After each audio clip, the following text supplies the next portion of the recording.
Hello everyone. मैं विनोद कुमार आज आपके लिए लेकर आया हूँ अकाउंटिंग का एक नया टॉपिक। अभी तक जो हमने पढ़ा था वो हमने पढ़ा था कि अकाउंटिंग किसे कहते हैं, उसकी क्या विशेषताएं हैं, अकाउंटिंग और बुक कीपिंग में क्या डिफरेंस है, अकाउंटिंग के लाभ क्या हैं, अकाउंटिंग की हानियाँ क्या हैं। यहाँ तक हम पढ़ चुके हैं। एक अकाउंटिंग के कंसेप्ट और कन्वेंशन को पढ़ने से पहले थोड़ी सी इसकी टर्मिनोलॉजी या थोड़े से इसमें जो पॉइंट हमारे यूज होंगे उसके बारे में थोड़ी सी आज हम चर्चा करेंगे। जैसे इसमें एक बात आएगी आपको बुक्स ऑफ अकाउंट्स की। तो बुक्स ऑफ अकाउंट्स आपके कितनी प्रकार के होते हैं, अकाउंट्स किसे कहते हैं, इस तरीके के क्वेश्चन आएंगे। तो इसके बारे में थोड़ा सा हम आज इस विषय के ऊपर चर्चा करेंगे। तो books of accounts, there are two type of books of account are generally used in business. One is primary books and second is secondary books. हमारे पास केवल दो प्रकार के हम बुक्स ऑफ अकाउंट का ही यूज करते हैं, एक प्राइमरी बुक्स ऑफ अकाउंट्स और दूसरा सेकेंडरी बुक्स ऑफ या subsidiary books of account. Primary और सब्सिडरी बुक्स। तो प्राइमरी बुक्स हमारी होती हैं केवल दो, एक होता है हमारा जर्नल, दूसरा होता है लेजर। ये हमारी दो प्राइमरी बुक्स हैं। और सब्सिडरी अगर बुक की बात करें तो सब्सिडरी बुक होती है हमारी जिन्हें सहायक पुस्तकें हिंदी में हम कहते हैं। सहायक पुस्तक किसे कहते हैं? तो जो जर्नल और लेजर की सहायक होती हैं वो उनको हम कहते हैं सहायक पुस्तकें। जैसे कैश बुक है, सेल बुक है, परचेज बुक है, सेल रिटर्न बुक है, परचेज रिटर्न बुक है, बिल रिसीवेबल बुक है, बिल पेबल बुक है और जर्नल प्रॉपर। इन बुकों को हम कहते हैं सब्सिडरी बुक्स। इसके बारे में थोड़ा थोड़ा आपको मैं शायद पहले भी बता चुका हूँ। तो आपने ध्यान रखना है हमारे बुक्स ऑफ अकाउंट्स दो प्रकार के होते हैं। हम अपने पास खातों को दो प्रकार से रख सकते हैं। हम प्राइमरी बुक्स में भी अपने डाटा को रख सकते हैं, हम चाहे तो सब्सिडरी बुक्स में भी अपने डाटा को रख सकते हैं। अगर हम प्राइमरी बुक्स को अपने पास रखते हैं तो हम सारी की सारी जर्नल एंट्री कर देते हैं जर्नल में, और उसके बाद हम क्लासिफिकेशन करते हैं लेजर में। लेजर में जर्नल से हम पोस्टिंग कर देते हैं और पोस्टिंग करने के बाद लेजर के टोटल लगाए जाते हैं, उनके बैलेंस ही निकाले जाते हैं। डेबिट या क्रेडिट बैलेंस ये निकाले जाते हैं। जिनका डेबिट बैलेंस है उनको आगे ट्रायल बैलेंस में डेबिट में लिख दिया जाता है, और जिनका क्रेडिट बैलेंस है उनको ट्रायल बैलेंस में क्रेडिट साइड में लिख दिया जाता है। देन उसके बाद हम बनाते हैं trading profit and loss account और बैलेंस शीट। तो ये तो प्राइमरी बुक्स का हमारा प्रोसीजर है। दूसरा है आपका सब्सिडरी बुक्स। अगर हम प्राइमरी बुक्स नहीं रखते हैं तो हम अपने पास रखेंगे फिर सब्सिडरी बुक्स। जितने भी हमारे नगद लेन देन होंगे, अगर हम नगद माल खरीदते हैं, नगद माल बेचते हैं, किसी को पेमेंट करते हैं, किसी से पेमेंट लेते हैं, देन उसको हम रिकॉर्ड करेंगे कैश बुक में। किसी को उधार माल बेचते हैं तो उसको हम रिकॉर्ड करेंगे सेल बुक में। किसी से उधार माल खरीदते हैं तो उसको रिकॉर्ड करेंगे हम परचेज बुक में। किसी से किसी को बेचा हुआ माल हमें वापस आ जाता है तो उसको हम रिकॉर्ड करेंगे सेल रिटर्न बुक में। और हमने जो माल खरीदा हुआ अगर हम वापस करते हैं तो हम उसको रिकॉर्ड करेंगे परचेज रिटर्न बुक में। इसी प्रकार से कोई बिल हमारे पास आते हैं तो उसको हम रिकॉर्ड करेंगे बिल रिसीवेबल बुक में। और अगर हम किसी को बिल लिख करके देते हैं तो उसको हम रिकॉर्ड करेंगे बिल पेमेंट बुक में। और एक हमारे पास आता है जर्नल प्रॉपर। जर्नल प्रॉपर में क्लोजिंग एंट्रियाँ हम करते हैं। तो ये बुक्स ऑफ अकाउंट्स है हमारे पास। उसके बाद आगे हम पढ़ेंगे जर्नल किसे कहते हैं। ये journal, the books in which a transaction is recorded for the first time. वह बुक जिसमें पहली बार किसी लेन देन को रिकॉर्ड किया जाता है, या फर्स्ट टाइम जिस बुक में जिस किसी ट्रांजेक्शन को अगर रिकॉर्ड किया जाता है तो उस बुक को बोला जाता है journal. So from the source of document is called book of original entry. Original first time जिस बुक में एंट्री कर दी जाती है उस बुक को हम original books of original entry भी कहते हैं, और जर्नल भी इसी को कहा जाता है। तो journal is the one of them book in which various transaction are recorded day by day. Day by day इसमें हम रिकॉर्ड करते जाते हैं। हर दिन की जितनी भी हमारे पास ट्रांजेक्शन होती हैं उनको क्रोनोलॉजिकल ऑर्डर में हम उसको रिकॉर्ड करते जाते हैं। ये आपको आगे दे रखा है, इसका फॉर्मेट आप सारे जानते भी हैं, आपने +1 में भी पढ़ा है इसके बारे में। सबसे पहले एक कॉलम होता है हमारा डेट का, दूसरा होता है पर्टिकुलर का, तीसरा होता है लीजर फॉलियो का, चौथा कॉलम होता है डेबिट बैलेंस का, और पांचवा कॉलम होता है हमारा क्रेडिट अमाउंट का। तो ये 5 कॉलम से फॉर्मेट हम बनाते जाते हैं। डेट वाले कॉलम में हम डेट को लिखते जाते हैं, जैसे जैसे ट्रांजेक्शन जिस जिस डेट को होती है वो डेट इसमें डाल देते हैं। पर्टिकुलर में हम जर्नल एंट्री करते हैं, एक एंट्री को डेबिट करते हैं, दूसरी को क्रेडिट करते हैं। लेजर फॉलियो में लेजर का नंबर लिखा जाता है कि किस लेजर पेज के ऊपर उसकी एंट्री जो है वो लेजर में पोस्टिंग की गई है। देन डेबिट अमाउंट और क्रेडिट अमाउंट कितना कितना है उसको हम लिखते जाते हैं इस तरीके से।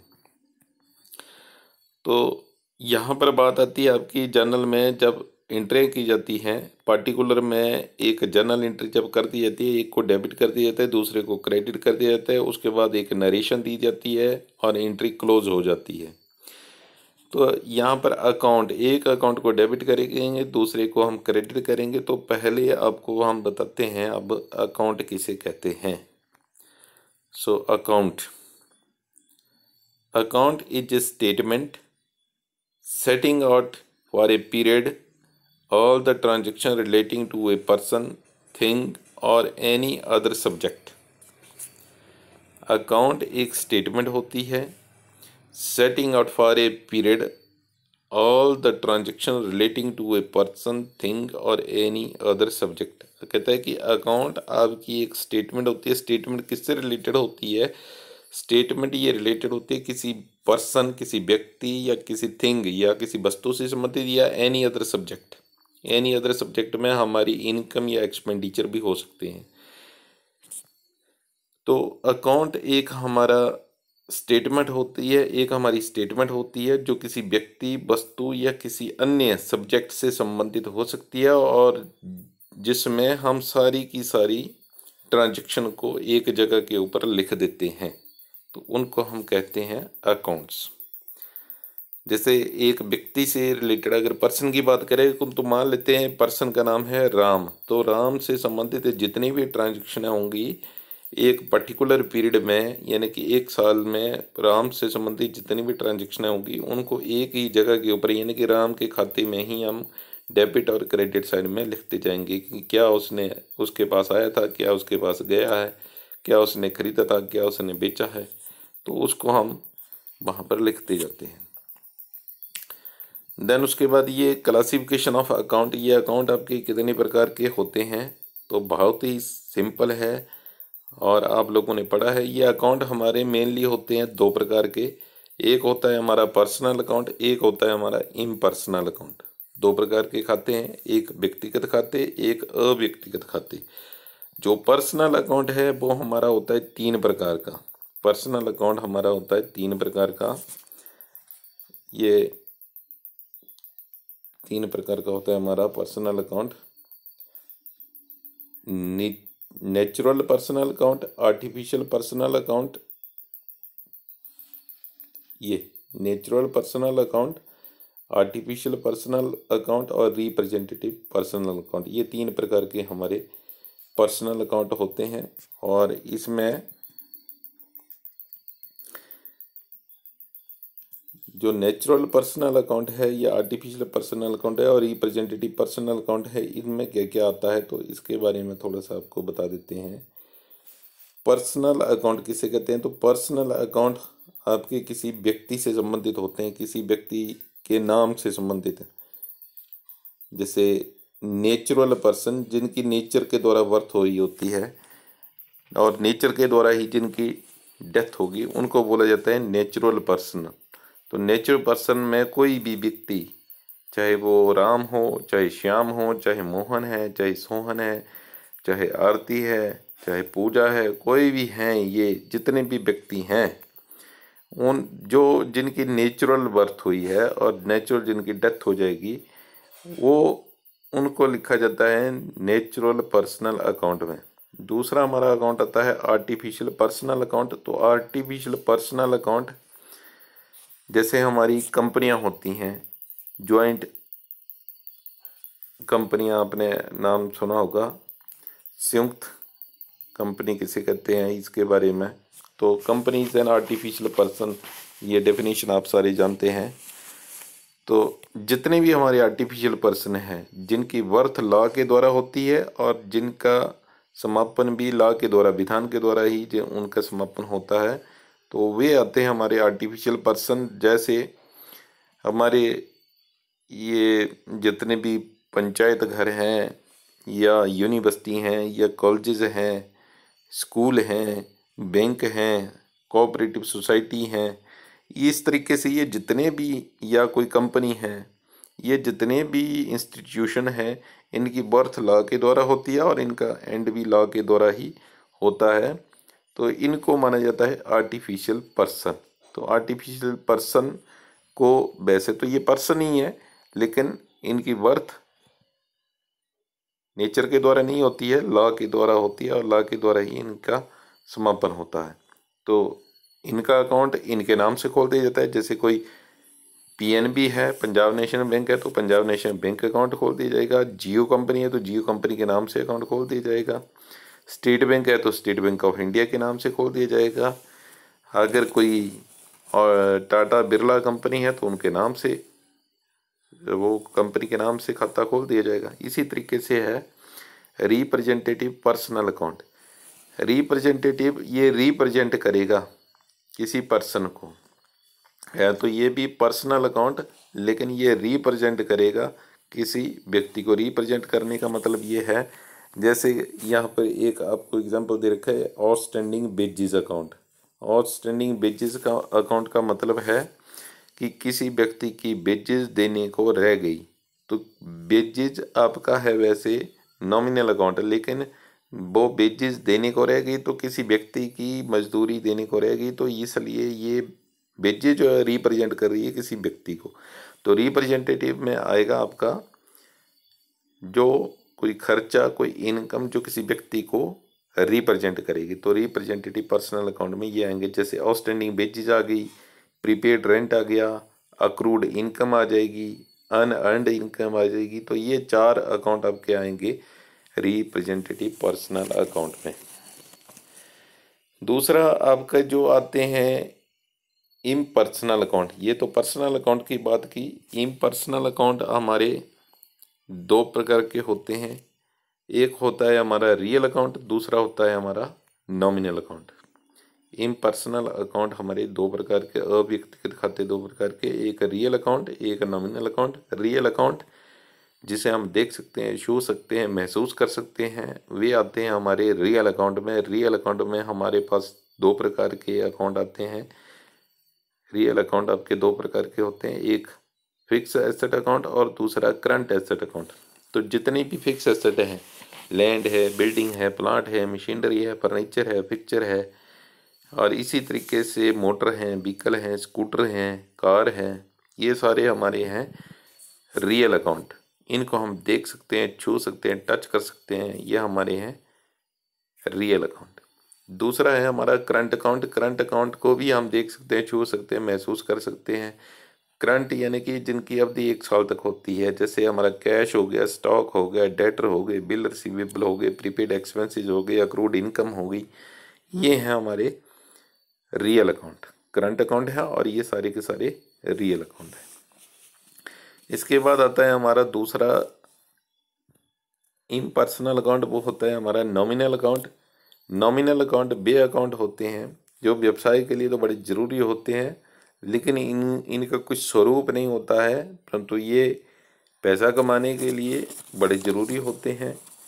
इन्हें, क्योंकि एक बिजनेस में खर्चे भी होते हैं तो बिजनेस में इनकम भी होती है, बिजनेस में लॉस भी होते हैं तो बिजनेस में गेन भी होते हैं।